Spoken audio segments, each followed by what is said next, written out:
पहाड़ों की रानी दार्जिलिंग, दार्जिलिंग। यह नाम सुनते ही मन में ऊंचे ऊंचे पहाड़ों की तस्वीर उभर आती है।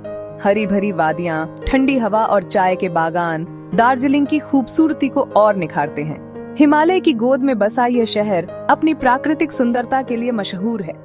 यहाँ की ठंडी जलवायु और मनोरम दृश्य पर्यटकों को अपनी ओर खींचते हैं। दार्जिलिंग का इतिहास उतना ही रमणीय है जितनी उसकी खूबसूरती। यह क्षेत्र कभी सिक्किम का हिस्सा था, बाद में यह नेपाल के अधीन हो गया। अंग्रेजों के आगमन से पहले दार्जिलिंग एक शांत और छोटा सा इलाका था। 1835 में अंग्रेजों ने इस जगह की खोज की। दार्जिलिंग की खूबसूरती और सुहावने मौसम ने उन्हें अपनी ओर आकर्षित किया। उन्होंने इसे एक सैनिटोरियम के रूप में विकसित करने का फैसला किया। यहाँ की जलवायु अंग्रेजों के अनुकूल थी, इसलिए उन्होंने इसे अपना ग्रीष्मकालीन निवास बनाया। चाय का सफर बागान से प्याली तक। दार्जिलिंग को उसकी चाय ने दुनिया भर में पहचान दिलाई।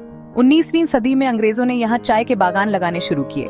चाय की खेती के लिए दार्जिलिंग की जलवायु और मिट्टी अनुकूल थी। जल्द ही यहाँ के चाय बागान पूरी दुनिया में मशहूर हो गए। चाय की खेती ने दार्जिलिंग की अर्थव्यवस्था को बदल दिया। बड़ी संख्या में लोग चाय बागानों में काम करने लगे। नए उद्योगों का विकास हुआ और व्यापार में तेजी आई।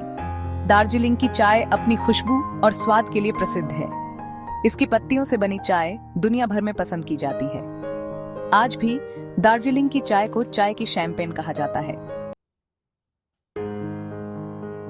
दार्जिलिंग की पहचान, संस्कृति और चाय। चाय ने दार्जिलिंग की संस्कृति को भी प्रभावित किया है। चाय बागानों में काम करने वाले लोगों की अपनी एक अलग जीवन शैली है। उनके गीत, संगीत और नृत्य उनकी संस्कृति को दर्शाते हैं। दार्जिलिंग में विभिन्न धर्मों और संस्कृतियों का मेल देखने को मिलता है।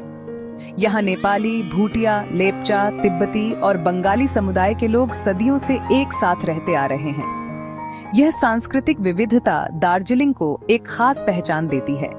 दार्जिलिंग में कई मठ और मंदिर हैं जो धार्मिक पर्यटन का केंद्र हैं। यहाँ का भोजन भी विविध है।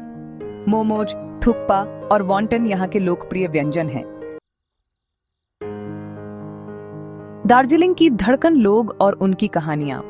दार्जिलिंग के लोग मेहनती और मिलनसार होते हैं। वे अपनी परंपराओं को संजो कर रखते हैं। यहाँ के लोग अपनी संस्कृति और भाषा पर गर्व करते हैं।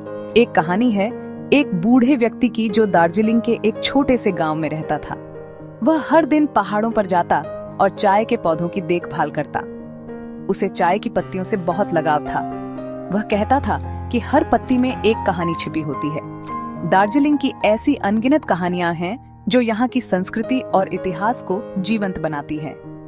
आज दार्जिलिंग पर्यटन का एक प्रमुख केंद्र है। यहाँ का टॉय ट्रेन अपने आप में एक आकर्षण है।